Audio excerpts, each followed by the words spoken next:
The alarm clock on Thomas Hernandez's nightstand read 6:47 a.m. when he opened his eyes. He didn't need it to wake him anymore. His body had long ago internalized this routine, jolting him awake at precisely the same moment every Tuesday and Thursday morning. For 40 years, his internal clock had been his greatest asset, more reliable than any watch. Even now, at 78, it refused to fail him, though nearly everything else seemed to be. Thomas lay in bed for a moment, staring at the water-stained ceiling of his modest Arlington apartment. The damage had been there for 2 years. He kept meaning to call the landlord, but the effort required seemed monumental. Outside his window, the Washington, D.C. dawn was breaking over the Potomac, painting the sky in shades of copper and gray. It was a beautiful morning, the kind that would have once stirred something in his chest. Now it was just another Tuesday. He pushed himself up slowly, his left knee screaming in protest as his full weight settled on it. The doctors said he should stop working. His daughter said he should stop working. The physical therapist said he definitely should stop working. But Thomas Hernandez had never been good at stopping. Stopping meant admitting defeat. Stopping meant accepting that he was old, that his time was running out, that he was no longer useful. So instead, he winced through the pain, gripped the edge of his bed, and hoisted himself to his feet with the determination of a man half his age. The shower was lukewarm. The building's heating system was almost as old as he was, but he stood under the spray for a long time anyway, letting the water cascade over his scarred shoulders. There were still marks there from Korea, from the shrapnel that had caught him during the Second Winter Offensive in 1951. The scars had faded to pale crescents, nearly invisible unless you knew to look for them. Most people didn't look anymore. Most people didn't look at much of anything, Thomas had noticed. They were all too busy staring at their phones, at their own reflections, at their own concerns. By 7:15 a.m., he was dressed in his routine uniform, a pair of well-worn blue jeans, a gray work shirt, and his faded army jacket, the one with the purple heart pin carefully positioned above his left pocket. The jacket was old, from the 1970s, but he refused to replace it. It was part of him in a way nothing else was anymore. His wife, Margaret, had bought it for him decades ago, back when she was still alive, back when he still mattered to someone. The jacket still smelled faintly of her perfume if he concentrated hard enough, though Thomas suspected that was mostly memory at this point. He made his coffee black, no sugar, just the way he'd learned to drink it in the army, and sat at his small kitchen table. Outside, the city was waking up. He could hear the distant hum of traffic building on the Key Bridge, the honking of a taxi, the early morning sirens of the city coming to life. Thomas had lived in this city for 43 years. He'd helped build parts of it. His hands had literally constructed buildings that now housed thousands of people. Yet somehow, the city had learned to forget him. He finished his coffee and prepared his backpack with the methodical precision of a man who'd spent a lifetime being prepared. Work gloves, safety goggles, his thermos refilled with coffee, a sandwich wrapped in plastic wrap, turkey and Swiss on wheat made last night. His pain medication, carefully rationed because the new prescription had gotten expensive. His phone, though he rarely used it. His ID badge for the construction site in downtown D.C., where he worked 3 days a week, helping renovate an old government building. The walk to Union Station took him 20 minutes. It used to take him 10. Everything took longer now. His right knee had started bothering him lately too, a dull, persistent ache that he suspected was a warning of things to come. He'd ignored it so far, the way he ignored most warnings. At 78, what was the point? The damage was already done. His body was essentially a collection of worn-out parts held together by stubbornness and routine. Union Station was already bustling when he arrived. Tuesday mornings meant the rush was beginning in earnest. Young professionals in expensive suits strode past him without a glance. College students with backpacks hurried toward their trains. An elderly woman pushed a shopping cart past, and for a moment, Thomas thought about offering to help. But he didn't. What was the point? She wouldn't see his offer. Nobody saw anything about old people. They'd become invisible, like ghosts moving through the world. Thomas descended the steps to the metro platform carefully, holding the railing. A young man in a business suit rushed past without so much as slowing down. Thomas didn't take it personally. Youth was always in a hurry. Youth still believed that time was something they had plenty of. It took a lifetime to learn otherwise. The metro car arrived with a screech of metal and a rush of stale air. Thomas boarded with several dozen other commuters, all of them caught in their own bubbles of isolation. He made his way toward the middle of the car, spotting a seat and moving toward it with deliberate slowness.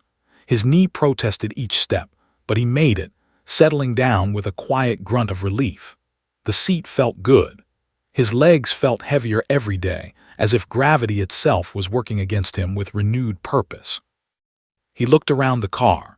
Nobody was looking at him.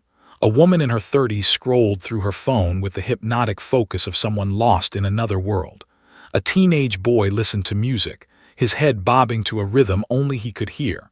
A businessman read the news on his tablet. An elderly woman knitted something purple. They were all here together, but they were all entirely alone, each trapped in their own small universes.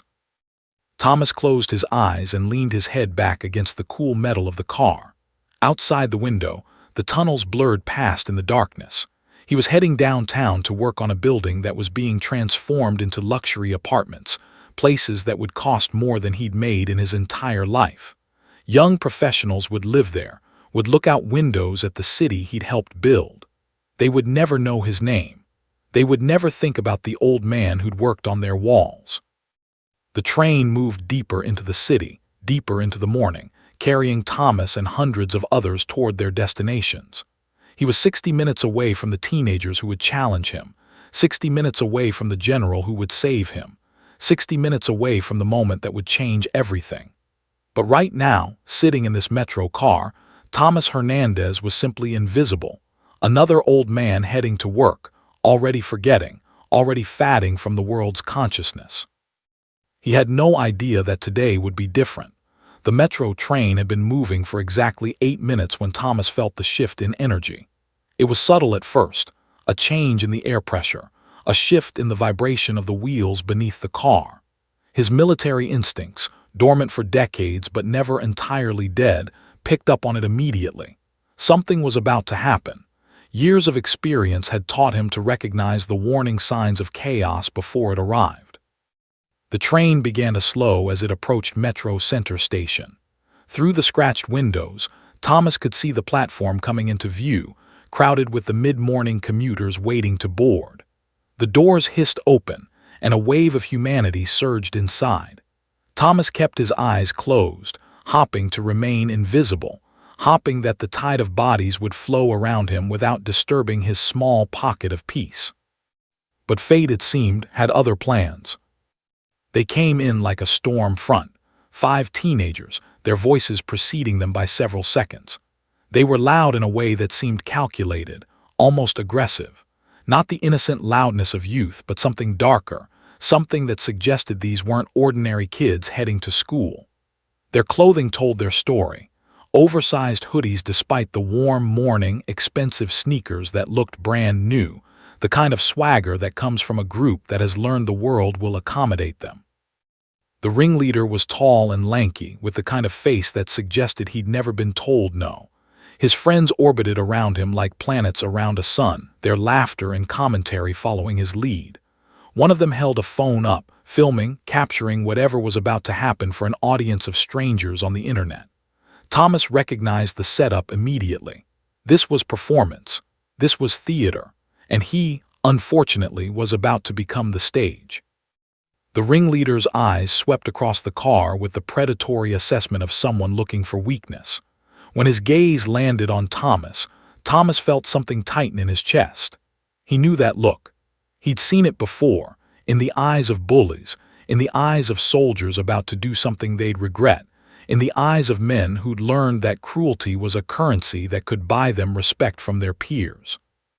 "Yo, old man," the teenager called out, his voice cutting through the ambient noise of the train car like a knife.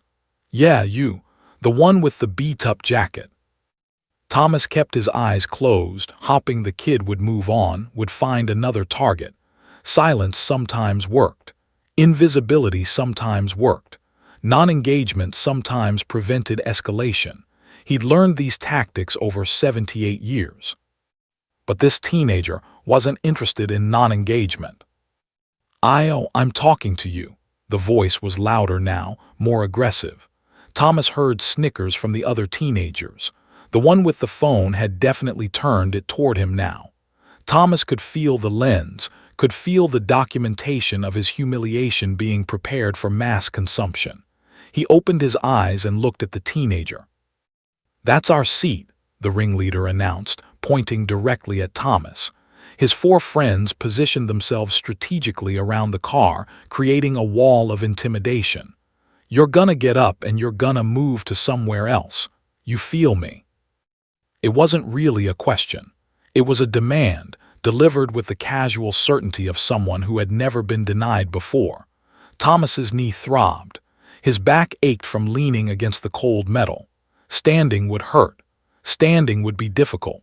But more than that, standing would mean surrendering, would mean accepting this public humiliation as justified. Around them, the car's other occupants suddenly became very interested in their own business. A woman in professional attire focused intently on her phone, her jaw clenching slightly as she deliberately refused to engage. A middle-aged man stared out the window as if the tunnel walls held secrets of the universe. A college-age kid put in his earbuds with deliberate speed. They'd all made the same calculation. Intervention was more trouble than it was worth. Safety lay in silence. "Did you hear me talking to you?" the teenager pressed, his voice taking on an edge of genuine hostility. His friends laughed, the kind of laughter that was designed to humiliate, to make clear that they were on the inside of a joke, and Thomas was decidedly on the outside. "We said this is our seat. You need to move, Pops." Thomas felt something rise in his chest, anger, yes, but beneath the anger was something more complex, grief. Grief for a world where this could happen.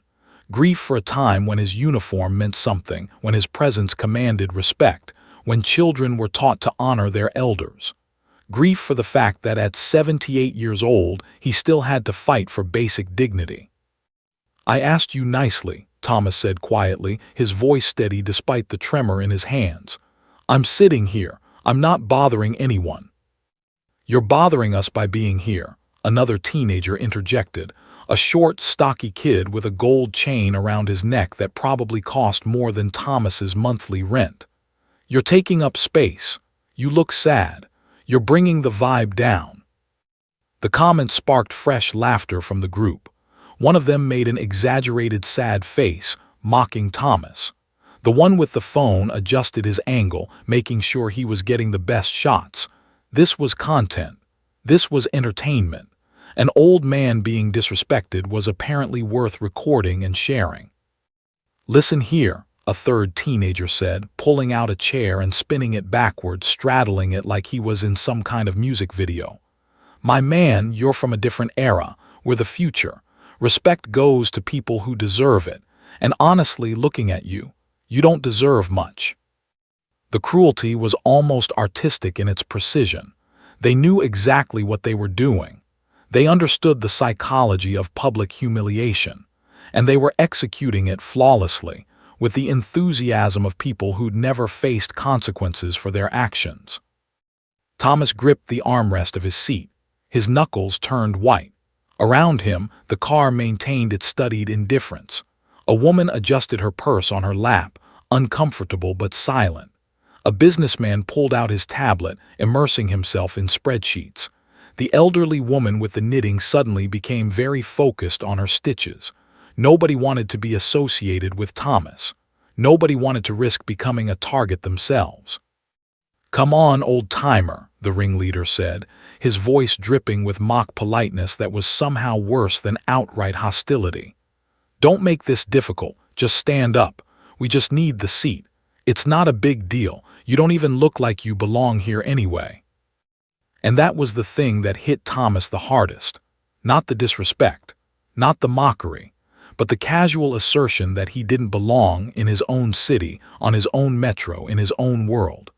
that he'd become so invisible, so irrelevant, that even teenagers felt empowered to question his right to occupy physical space. Slowly, feeling every one of his 78 years, Thomas began to push himself up from the seat. The act of standing should have been simple.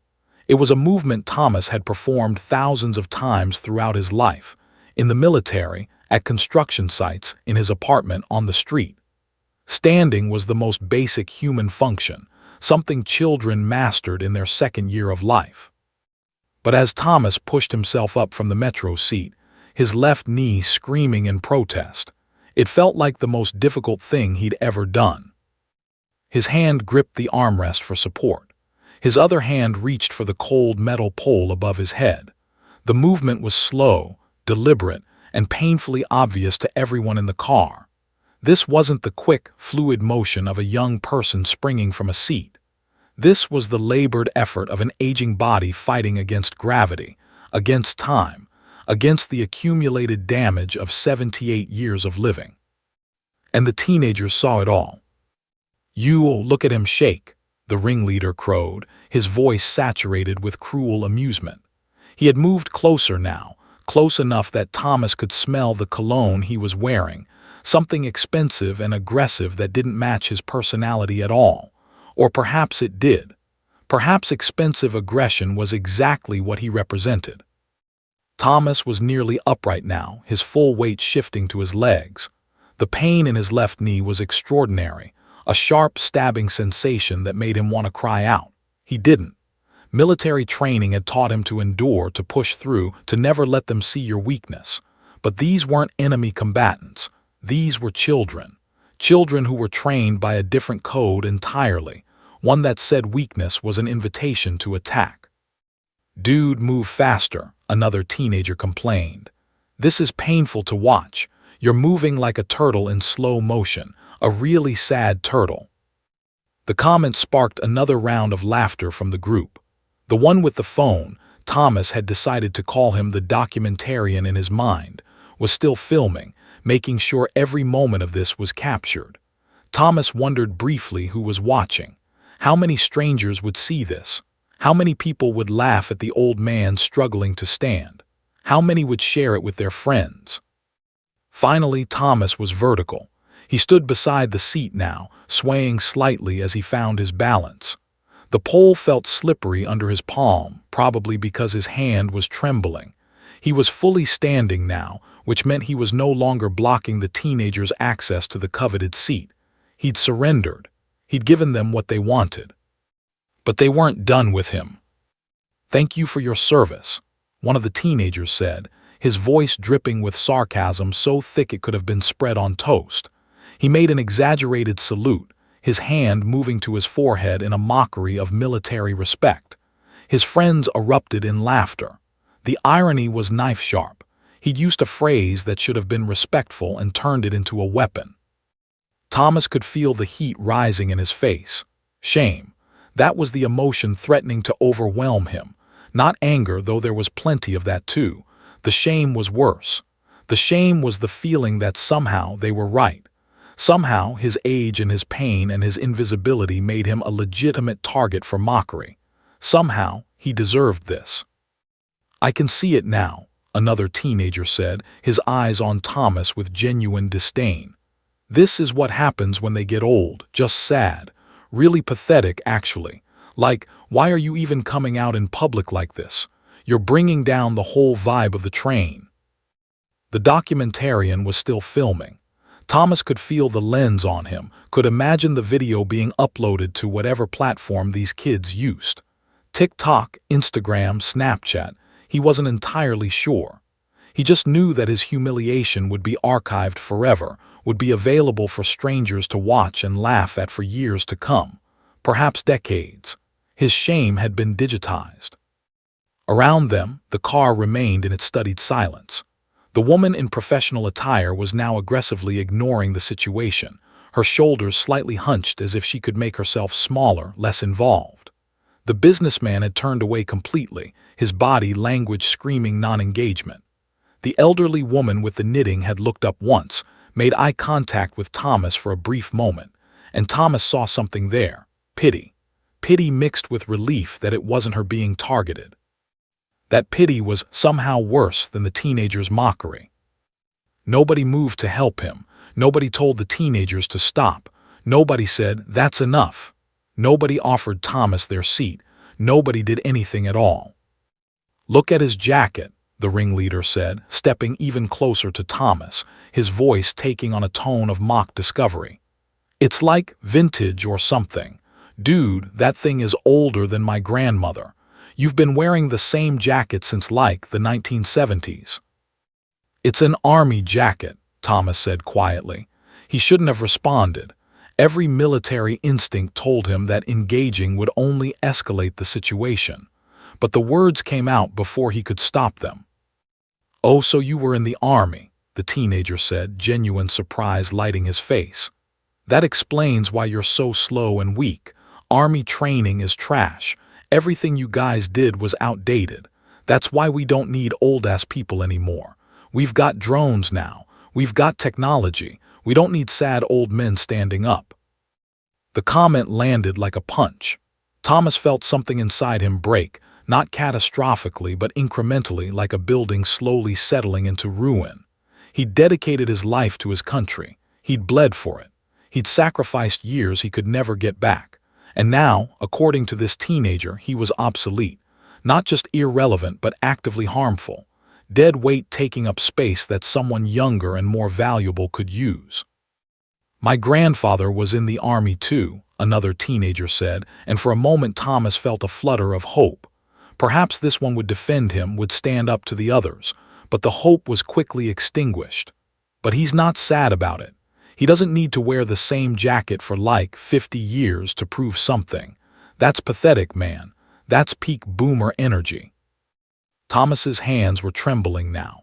He could feel the tremor moving through his entire body.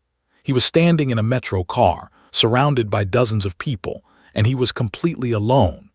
The teenagers had successfully isolated him, not by forcing everyone else away, but by making it socially unacceptable for anyone to help him. To help him would be to acknowledge his humanity, and apparently that was more risk than any of the other passengers were willing to take. "You know what?" the ringleader said, settling into the seat that had been Thomas's moments before. "Thanks for the seat, Grandpa. Really appreciate the respect." The other teenagers laughed and high-fived. The documentarian adjusted his phone one more time, making sure he was getting the shot of Thomas standing there, broken and defeated. And Thomas, with nowhere to go, nothing to say, just stood there, holding the pole, feeling 78 years of life crashing down on him all at once. He was invisible again. But this time, it hurt in a way it never had before. The metro train had continued on its path, indifferent to the human drama unfolding within its metal confines. Thomas stood with his hand gripping the pole, his knuckles white from the pressure he was exerting. His eyes were fixed on something in the middle distance, a point somewhere between the teenagers who now occupied the seat and the window that revealed nothing but the blur of the tunnel. He had learned to disappear into himself, a skill cultivated over decades. Physical presence didn't require psychological presence. His body could be here while his mind retreated to safer places. Train was slowing now. Thomas could feel the subtle shift in velocity, the slight lurch of deceleration that signaled an approaching station. His internal clock, still accurate despite everything else that had failed him, told him it was the Union Station stop again. No, wait, they'd passed Union Station. This would be Gallery Place or perhaps Metro Center. The stops were beginning to blur together. All he knew was that more people would get on, more people who would look through him as if he were made of glass. Around him, the car's occupants began the subtle movements of people preparing for a station stop. The woman in professional attire shifted her purse. The businessman straightened his tablet. Someone across the car stood up, preparing to exit. The teenagers didn't move. They were too comfortable in their stolen victory, too certain of their dominance in this small metal world. The train's brakes engaged with a pneumatic hiss. The deceleration was smooth but noticeable, and Thomas adjusted his stance slightly, redistributing his weight to his right leg to avoid putting too much pressure on his left knee. The platform came into view through the scratched windows, crowded as always, with the endless flow of people that made up Washington, D.C.'s commuting ecosystem. The doors slid open with their characteristic screech of metal on metal. For a moment, nothing happened.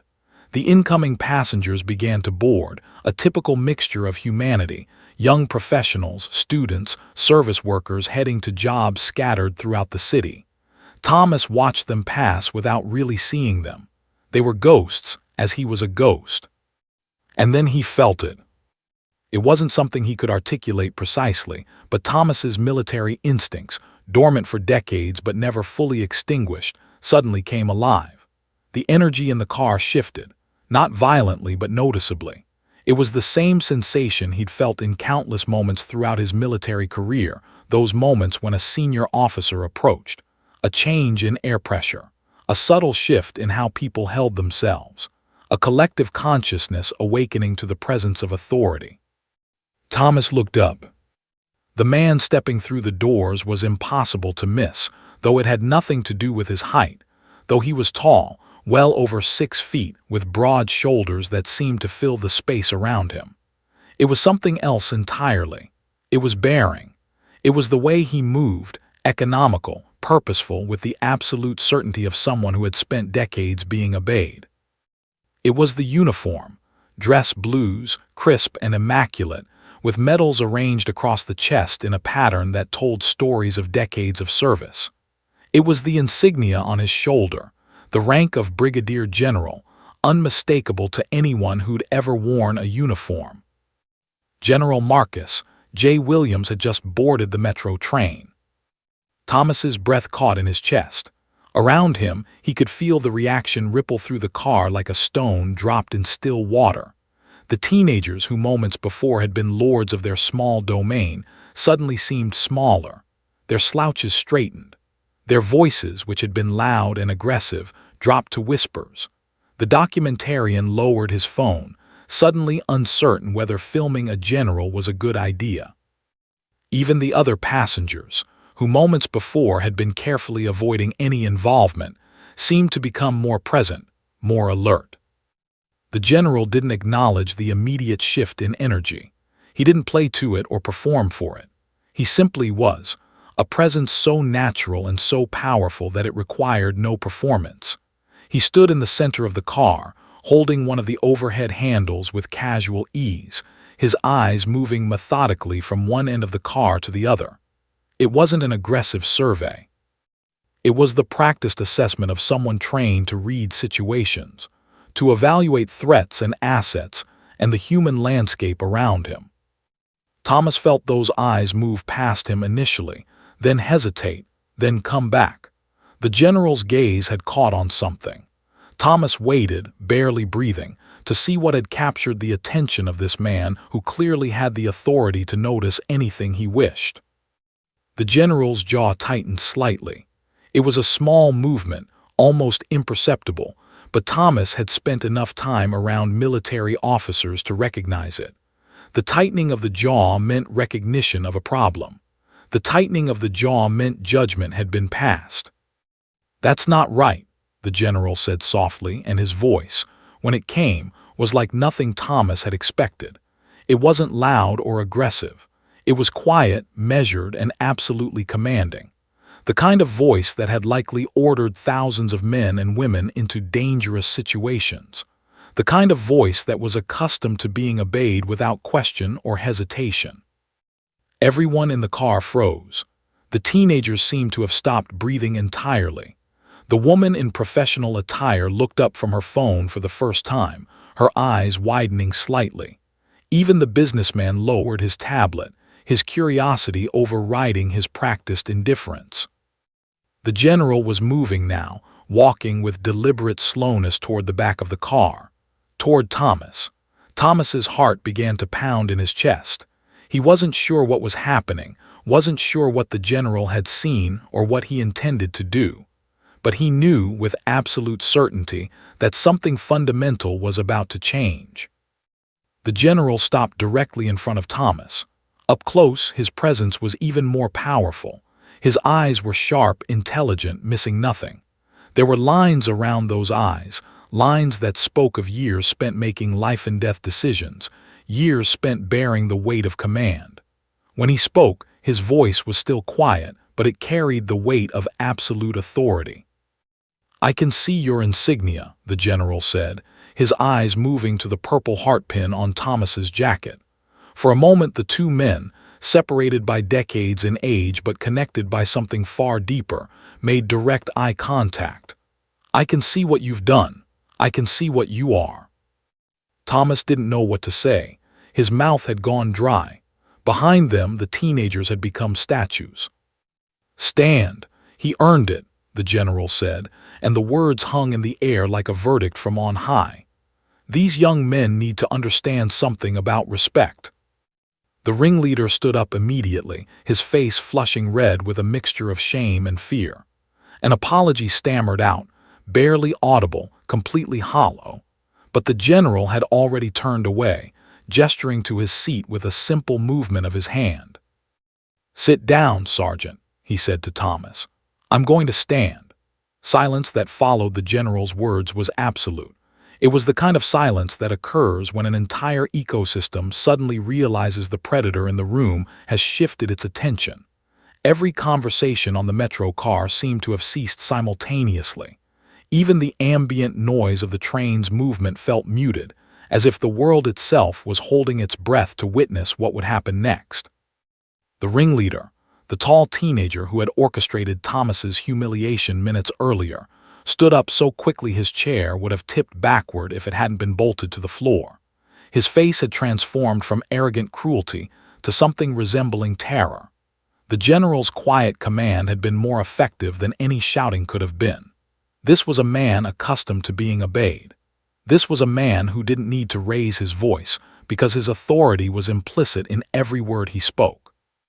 I'm sorry, sir," the teenager stammered, his voice cracking with adolescent uncertainty. The words came out in a rush, tumbling over each other without coherence or meaning. I didn't mean, we were just." The general held up a single hand. The gesture was small, economical, and completely silencing. The teenager's words died in his throat. Whatever excuse he'd been about to offer suddenly seemed worse than saying nothing at all. Around him, his friends had shrunk into themselves, their phones lowered, their earlier confidence evaporating like morning mist. "What's your name, son?" the general asked, his tone not unkind but firm. The kind of voice that brooked no evasion, no excuses, no deflection. "M. Marcus," the teenager replied, his earlier swagger completely gone. "Marcus Johnson." "Well, Marcus Johnson," the general said, and there was something almost professorial in his tone now. "I'm going to tell you something that I think you need to hear. And I want you to really listen, because this might be the most important thing anyone tells you for a very long time." The teenager nodded mutely, his entire body language now expressing submission and contrition. The other teenagers weren't moving either. The documentarian had definitely lowered his phone now, whether because he was ashamed or because he suddenly feared recording a general was a bad idea. Thomas couldn't tell. "Respect is not something you take," the general continued, his eyes moving between Marcus and his friends, addressing all of them now. "Respect is not something you demand through mockery or intimidation. Respect is something that is earned through service, through sacrifice, through putting something bigger than yourself ahead of your own desires. That man," he gestured toward Thomas with a subtle movement of his head, "has more real strength in his left pinky finger than you have in your entire bodies. And that strength comes from something you clearly don't understand yet." Thomas felt something shift in his chest. The general wasn't just defending him. The general was elevating him. The general was using his authority not to punish the teenagers, but to educate them, to make them understand the difference between the kind of power they'd been exercising and the real kind of power that came from sacrifice. "Do you know what that pin on his jacket means?" the general asked, pointing to Thomas's purple heart. "That means he bled for this country. That means he put himself in harm's way so that you could stand here and be disrespectful on a metro train without anyone dragging you away. That's what that pin means." Marcus was staring at his shoes now, completely unable to make eye contact. His friends were equally subdued. The woman in professional attire had a hand over her mouth.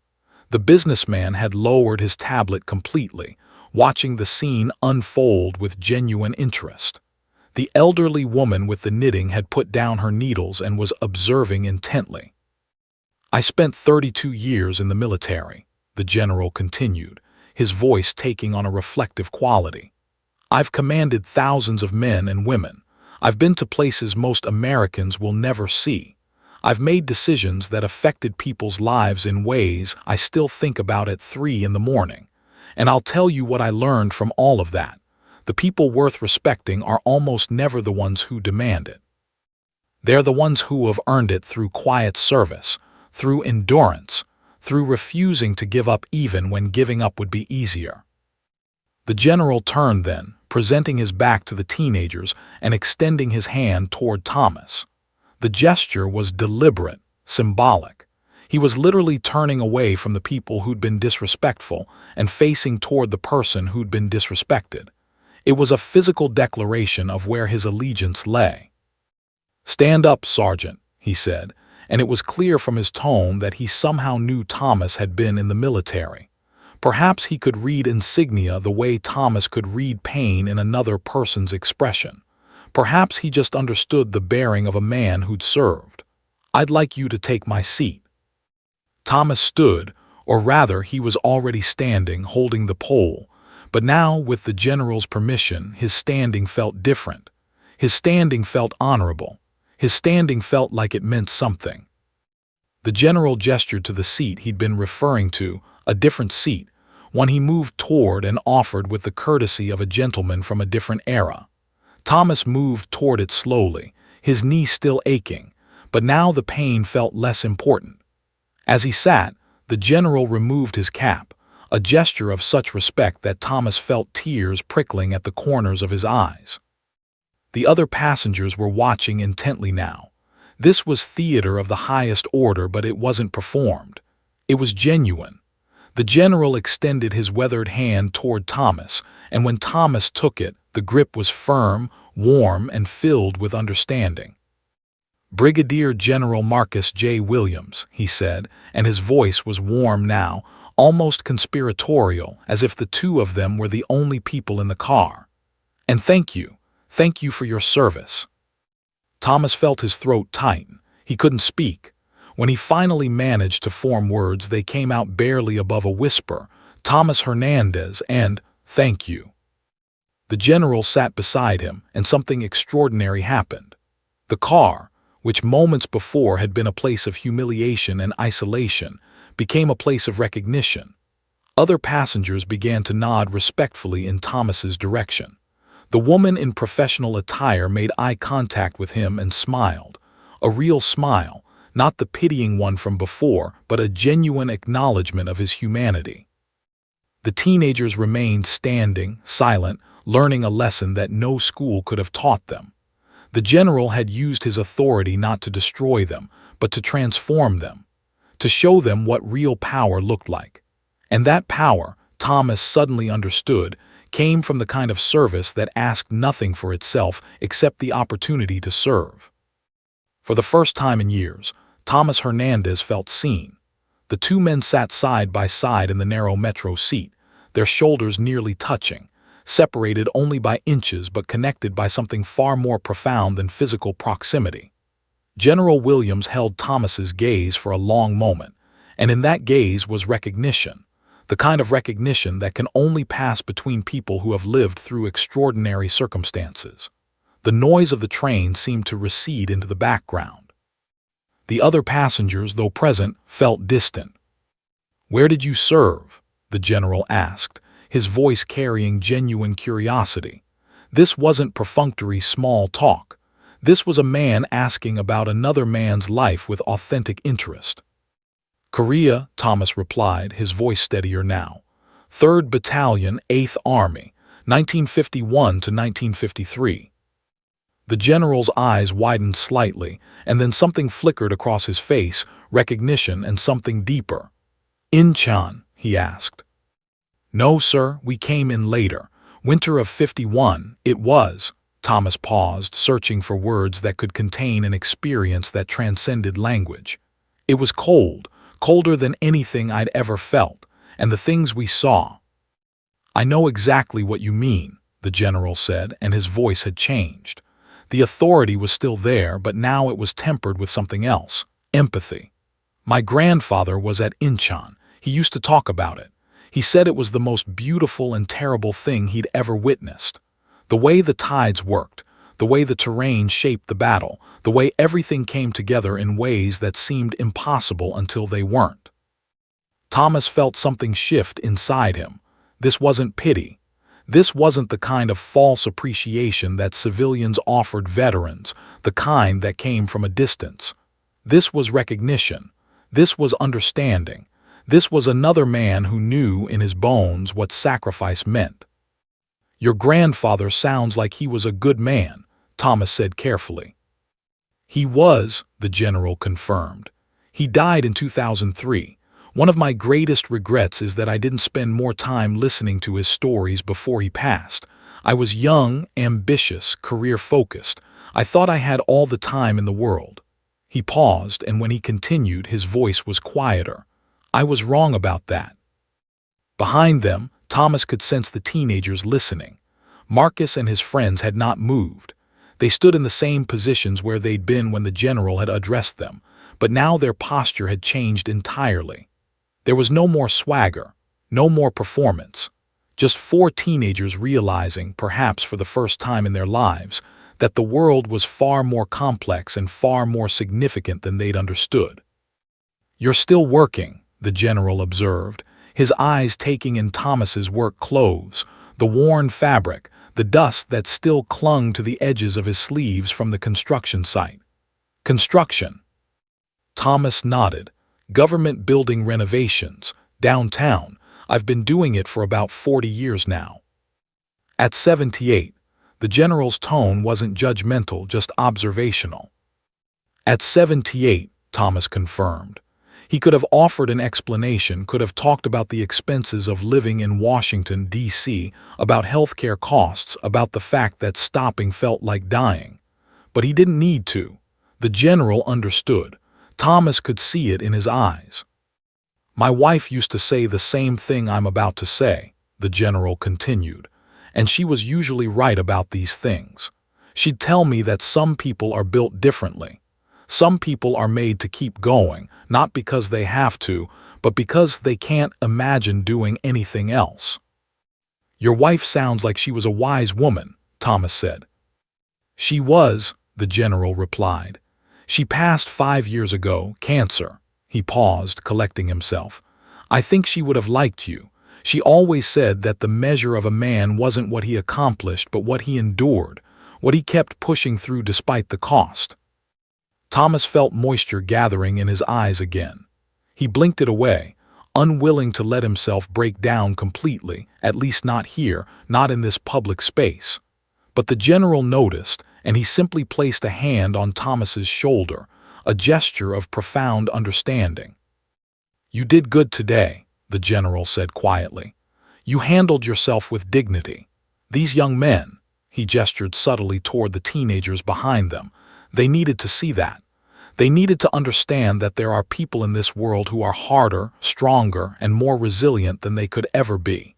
And they needed to learn it from someone who wasn't trying to prove anything." One of the teenagers, not Marcus, but another one, the one the general had called out for making the mocking salute, took a hesitant step forward. His voice, when he spoke, was barely audible. "Sir, we're really sorry. We didn't understand." The general turned to look at the teenager, and his expression softened slightly. "You're young. Not understanding is your job right now. Learning is your job. Changing your perspective when you realize you were wrong, that's how you grow. I hope you'll remember this moment. I hope you'll remember what you learned here." "We will," the teenager promised, and Thomas believed him. The general had a way of making people believe their words mattered. The train was beginning to slow again, another station approaching. The general checked his watch, a military-style timepiece with a dark band, probably decades old. "Where are you heading?" he asked Thomas. "Downtown, construction site on K Street." "I'm getting off at El Infant," the general said. "Pentagon appointment, but I want to give you something before I go." He reached into his uniform jacket and withdrew a small card. It was simple, white with black text. His name, his title, and a phone number. No email address. No social media handles, just a phone number. "If you ever need anything," the general said, placing the card in Thomas's hand, "and I mean anything, you call that number. You understand me?" Thomas looked at the card, then at the general. "Why would you?" "Because that's what we do," the general interrupted gently. "We take care of our own, and anyone who bled for this country is one of our own." The train slowed as it approached El Infant Plaza. The general stood, and Thomas found himself standing too, a reflex, a gesture of respect. Around them, other passengers watched. The teenagers watched. The woman in professional attire watched. Everyone seemed to understand that they were witnessing something significant. The general extended his hand one more time, and when Thomas took it, the grip was firm and meaningful. "You're a good man, Thomas Hernandez. Don't let anyone, especially not those kids, make you forget that." "Thank you, sir," Thomas said. "Thank you for—" "For what?" the general smiled. "For doing what should have been done from the beginning. For reminding people what respect actually means. That's not thanks. That's just the right thing to do." The doors opened. The general stepped out, his uniform pristine, his bearing perfect. As the train began to move again, Thomas watched him through the window, walking across the platform with the same purposeful stride he'd brought onto the train. And Thomas realized something fundamental had shifted. He was no longer invisible, at least not to himself. The train lurched forward again, moving deeper into the tunnel system that ran beneath Washington, D.C. like the circulatory system of some vast, underground creature. Thomas remained sitting in the seat the general had offered him, the small white card still clutched in his hand. Around him, the car had gradually returned to its normal state, passengers checking their phones, conversations resuming their usual volume, the everyday rhythms of commuter life reasserting themselves. But nothing was truly normal anymore. Something fundamental had shifted in the atmosphere of the car, and everyone felt it. The teenagers had eventually taken seats far from Thomas. Marcus and his friends now sat in self-conscious silence, their earlier aggression replaced with a kind of stunned awareness. They occasionally glanced in Thomas's direction, their expressions suggesting they were processing something their previous worldview hadn't prepared them to handle. The documentarian had never uploaded that video. Thomas was certain of that. Some lessons were meant to be learned personally, not shared with an audience. Thomas turned the card over in his hands, reading the name again, Brigadier General Marcus J. Williams.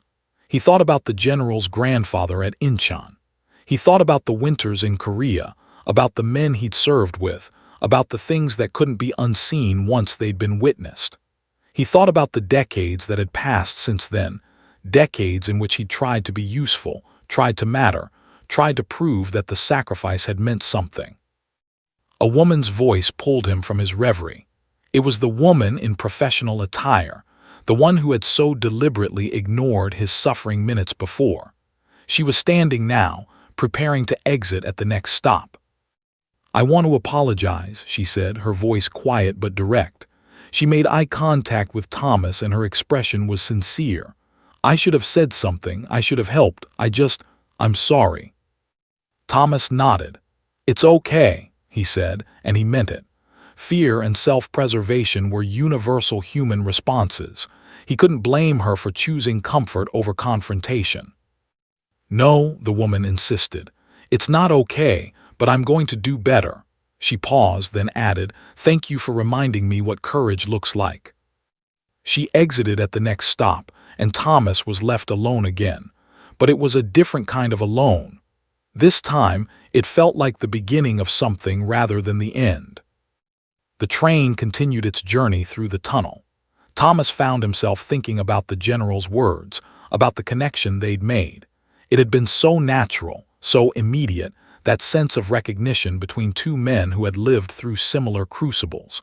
It wasn't just the military service, though that was certainly part of it. It was something deeper, the understanding that came from having your priorities fundamentally reorganized by experience. The understanding that came from living through moments when your own life mattered less than something bigger. Thomas had never married after Margaret died. It wasn't a conscious decision. Life had simply happened, and before he knew it, decades had passed. But sitting in that seat now, he found himself thinking about what the general had said about his wife, about how she'd understood the kind of people who couldn't stop, who were built to keep going. Thomas wondered if he'd ever had someone like that in his life, someone who truly understood not just his service, but his need to continue serving. The construction site would be waiting for him. Another day of work, of pushing his aging body beyond what the doctors said it could do, of being useful in a world that had largely decided he wasn't. But now, perhaps, it would be different. He wouldn't be invisible, at least to himself. The train pulled into Gallery Place station. More people boarded, more people exited. The car filled and emptied in the endless cycle of urban transit. Thomas remained in his seat, the card in his pocket now, the general's words echoing in his mind. He found himself thinking about Korea in a way he hadn't in years. Usually, when memories of that time surfaced, he pushed them away. They were too complicated, too painful, too filled with the weight of loss. But now, talking to the general had somehow made those memories feel less like wounds and more like stories. Stories worth telling, worth remembering, worth honoring. He thought about Private James Chen, who had served beside him in 3rd Battalion.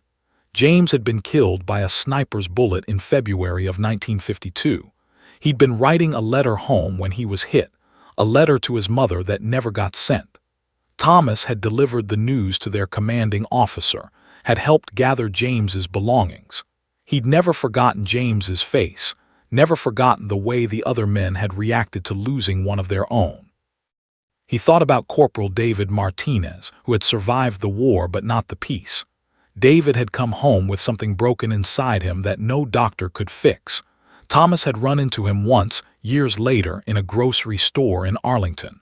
David had looked through him without recognition, his eyes focused on some distant point that nobody else could see. 2 years later, Thomas had read that David had taken his own life, 32 years old. He thought about Sergeant William Bill Patterson, who had become his closest friend during those brutal winters. Bill had survived the war and had lived a long, good life. They'd exchanged Christmas cards for decades, had met for lunch a few times in the early 1980s. Bill had died in 2001 from pneumonia. At his funeral, Thomas had been one of only a handful of people from the service who showed up. Bill's children had been kind, had thanked Thomas for knowing their father. But they didn't understand what it meant, that shared experience. They couldn't have understood. And now the general understood. Now there was someone who got it, who recognized it, who valued it. Someone who had spent his entire life building organizations of people who understood service and sacrifice. Someone who had used his authority not to exploit it, but to teach it, to defend it, to honor it. The train pulled into another station. More bodies filed on and off. The city moved above them, the streets filled with people going about their lives, most of them unaware of the small drama that had unfolded in this metal tube beneath their feet. Thomas found himself sitting up straighter. His knee still hurt, his back still ached, the weight of his years still pressed down on him, but something had changed. The pain felt different now.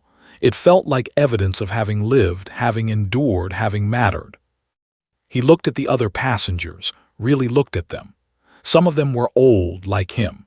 Some of them were young, like the teenagers who had learned their lesson. Some of them were in between, living their lives in the spaces that didn't require them to think too hard about what sacrifice meant. "Excuse me," a voice said. An elderly man, perhaps in his 70s, was pointing to the seat next to Thomas. "Is that seat taken?" "No, sir," Thomas said, gesturing to it. "Please sit down." The man sat, and Thomas noticed that he too wore a veteran's cap, faded, worn, but clearly important to him. The man glanced at Thomas's jacket, his eyes falling on the purple heart pin. "Korea?" the man asked. "Yes," Thomas replied. "You?" "Vietnam," the man said. 1966 to 1968. They sat in silence for a moment, two strangers connected by experiences that transcended time. Then the man extended his hand. "Thank you for your service," he said. And Thomas, who moments before had been humiliated and invisible, now felt something else entirely. He felt honored. He felt remembered. He felt like his life had mattered and was still mattering in ways both large and small. "Thank you for yours," Thomas replied. And in that exchange, simple, quiet, and profound, Thomas Hernandez felt something shift inside him that was even more significant than the general's intervention. He understood in that moment that he was part of a community of people who had been tested by fire and had endured, a community that recognized each other, that valued each other, that understood without words what it meant to sacrifice. The train moved through the darkness, carrying its passengers toward their destinations, and Thomas sat with his new acquaintance, talking about places and times that shaped who they had become. The metro train pulled into the Gallery Place, Chinatown station at 8:47 a.m., exactly on schedule. Thomas gathered himself, preparing to stand and exit, knowing his knee would protest the movement but no longer caring quite so much about the pain. The elderly Vietnam veteran stood with him. Their names were now known to each other. Robert Chen, 3 years younger than Thomas, tour in Southeast Asia, still working part-time as a security consultant because, like Thomas, he couldn't quite bring himself to stop. "This is my stop," Thomas said, gripping the pole to pull himself up. "Mine too," Robert replied. "Building G3 government renovation project."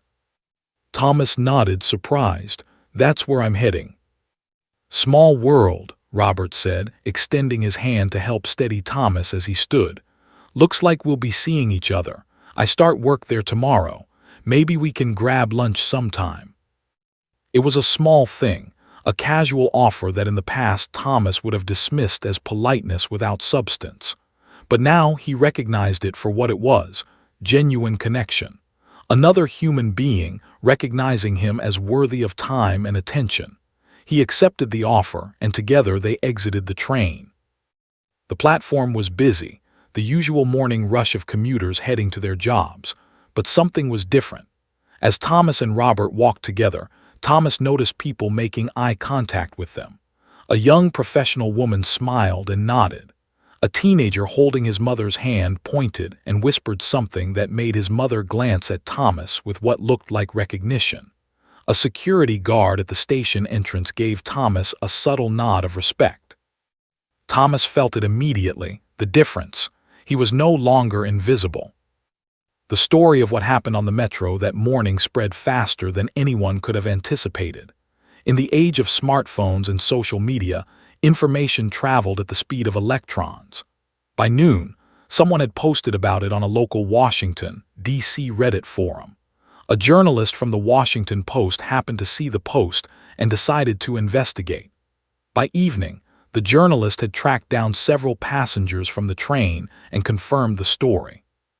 By the next morning, the headline read, "Brigadier General defends Korean War veteran on metro, restores his dignity." The article was respectful and moving. It didn't sensationalize the teenager's behavior, but it didn't excuse it either. Instead, it used the incident as a jumping-off point to discuss larger societal issues. How America treated its veterans, how youth had lost respect for service, how small moments of courage could ripple outward in unexpected ways. The article quoted several passengers, including the woman in professional attire who had admitted her failure to intervene. Most importantly, the article quoted Thomas. A journalist had found him at the construction site on K Street, and Thomas, after some internal debate, had decided to talk. He talked about his service in Korea, about the winters, about the men he'd served with. He talked about feeling invisible, about the humiliation on the train, about how the general had changed everything by simply recognizing him as human and worthy of respect. The article went viral. Within a week, Thomas had received over 300 emails from people across the country. Some were from other veterans, sharing their own stories of invisibility and renewed recognition. Some were from teachers who had assigned the article to their students, asking them to write essays about respect and service. Some were from families of deceased veterans, thanking Thomas for speaking up, for reminding the world that their loved ones had mattered. One email was from General Williams himself. It was brief. "Thomas, I read the article. You did the right thing telling your story. More people need to understand what service means. My office is working on a veteran recognition program for the metro system, free passes, special seating, community education. I'd like you to be involved. Give me a call." Thomas had called. He'd spent an hour on the phone with the general discussing plans for a larger initiative. The general had connections to nonprofits, to the city government, to media outlets. What had happened on one metro train could become a template for change. Marcus Johnson, the teenager from the train, had also reached out. His letter arrived at the construction site, addressed to Thomas, care of the company.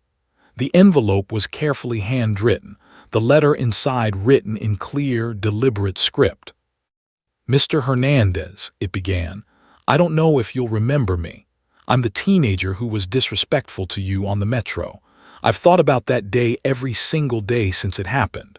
I've read the article about you multiple times. I've researched Korean War history. I've talked to my grandmother about her father who was in World War II. I want to apologize, but more than that, I want to tell you that General Williams changed my life that day.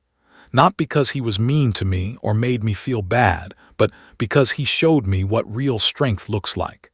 He showed me that there are people in the world who matter in ways I didn't understand before. I'm starting a mentorship program at my school. It's called Service Matters, and it's designed to help young people understand what sacrifice means by connecting us with veterans. We're trying to arrange speaker events to get veterans to come talk to our students about their experiences. I was wondering if you'd consider coming to speak at my school. I understand if you don't want to, but I wanted to ask, because I think if kids heard from you directly, it would change them the way the general changed me." Thomas had cried when he read that letter. He'd called Marcus that evening, and they'd talked for 40 minutes. By the end of the conversation, Thomas had agreed to speak at the school. The speaking engagement led to other speaking engagements. Thomas found himself becoming something he'd never expected, a public figure. Not a famous one, not exactly, but known in certain circles. The local news interviewed him. A regional magazine did a feature on his continued work in construction and his newfound role as a veteran advocate. A documentary filmmaker reached out about including his story in a larger project about America's relationship with its veterans. More importantly, concrete changes began to happen. The metro system did implement a veteran recognition program, free passes for seniors and veterans, reserved seating, a monthly education initiative where volunteers came on trains to share information about veteran benefits and services. Thomas became one of those volunteers, spending his time not just working on construction sites, but talking to other veterans, helping them understand what resources were available to them. Robert Chen became a regular presence in his life. They had lunch together twice a week. They talked about Vietnam and Korea, about wives who had passed, about the strange experience of being young during war and old during peace. Robert helped Thomas apply for some veteran benefits he'd never pursued, benefits that made his life financially easier than it had been in years. 6 months after the incident, Thomas stood on the steps of the Korean War Veterans Memorial, preparing to deliver a speech at a veteran appreciation event. The general stood beside him, along with Marcus Johnson and 3 of his friends from the train, all of them now actively involved in youth mentorship programs focused on service and respect. "You changed everything," the general said quietly before Thomas took the podium. "You had the courage to tell your story. You had the dignity to forgive young people who didn't understand. You had the grace to use your pain as a teaching moment instead of just carrying it alone." Thomas looked out at the crowd. Hundreds of people, many of them veterans, many of them young people who had been touched by the story, many of them simply citizens who had been reminded what gratitude looked like. "I'm not a hero," Thomas said when he began to speak, his voice steady and clear. "I'm just a man who showed up, who did what was asked of me, who tried to keep living after the war ended. What happened to me on that train happens to thousands of veterans every single day. We become invisible. We become background noise in a world that's moved on. But we don't have to stay invisible, and we don't have to let our young people forget what service means." He talked about Korea. He talked about the men he'd served with. He talked about the general's intervention and what it had meant. He talked about Marcus and his friends learning the meaning of respect. And he talked about redemption, how it wasn't too late, how change was always possible, how one moment of courage could ripple outward and transform an entire community. As Thomas spoke, he was no longer invisible. He was exactly what he'd always been, a man worthy of recognition, worthy of respect, worthy of honor. And finally, the world could see him. The applause when he finished speaking lasted for 5 minutes. Standing there, tears streaming down his face, Thomas understood that his life had taken on a meaning beyond his own existence. He'd become a symbol, not of service alone, but of the possibility of redemption, of the power of recognition, of the importance of seeing each other. The metro train that morning had carried more than just passengers. It had carried a moment of transformation that would ripple outward, affecting thousands of lives in ways that were still unfolding. And Thomas Hernandez, who had boarded that train invisible, stepped down from the podium seen by all. The end.